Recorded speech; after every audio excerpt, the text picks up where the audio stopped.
po, nakapangalan sa kanila yung land, and then meron din tax declaration ng building. So, dun po sa mga documents na pinakita natin, you could say na legit yung transaction natin, tapos clean po yung title. And proceed po tayo dun sa reservation natin, contract to sell. Napag-agreean niyo po kanina, inano po natin, nilagay natin sa black and white. So, meron po dyan contract to sell. Tapos, dun sa second page, yung Annex A, yung warranty terms and coverage.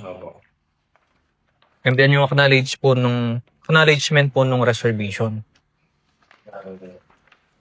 So, magiging ano po natin yan, para po maging aware lang po kayo dun sa process po natin yan, di ba?